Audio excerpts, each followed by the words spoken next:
अस्सलामुअलैकुम नाज़रीन, ताज 92 न्यूज़ के साथ मैं हूं नाइला भट्टी। चलते हैं हेडलाइंस की तरफ। कोशिश करेंगे असेंबलियां तहलील ना हो। गवर्नर राज आईनी तरीका है, इस्तेमाल हो सकता है। अगर इमरान खान केपी और पंजाब की असेंबलियां तोड़ते हैं तो इलेक्शन की सूरत में हम भरपूर शिरकत करेंगे। वफाकी वज़ीर दाखिला की press conference. Pakistan democratic movement PDM ना अहलों का टोला है, इनमें तहरीक अदम एतमाद लाने की हिम्मत है और ना ही उनके पास अददी अक्सरियत है। वज़ीर आला पंजाब परवेज़ इलाही। वफाकी दारुल हुकूमत इस्लामाबाद की एयरपोर्ट पर इंसदाद मंशियात फोर्स ANF एहलकारों की जानिब से रिश्वत मांगने की वीडियो सामने आ गई। सोशल मीडिया पर वायरल वीडियो में ANF एहलकार को मुसाफिर से सामान की चेकिंग के दौरान रकम मांगते हुए सुना जा सकता है।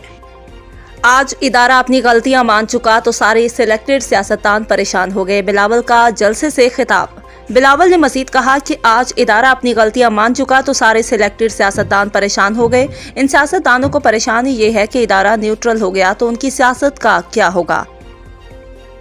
हो सकता है कि पार्टी के बाज़ अफराद की राय हो कि सूबाई असेंबलियां तहलील ना की जाएं, लेकिन जब फैसला हो गया है तो सब इस्तीफे देंगे। तहरीक इंसाफ के रहनुमा फवाद चौधरी का बयान। नून लीग की जानिब से पंजाब असेंबली को बचाने के लिए 2 ऑप्शंस इस्तेमाल करने का इम्कान। 1-2 रोज में गवर्नर पंजाब वज़ीर आला परवेज़ इलाही को एतमाद का वोट लेने का कहेंगे और इसी दिन तहरीक अदम एतमाद भी जमा कराई जाएगी।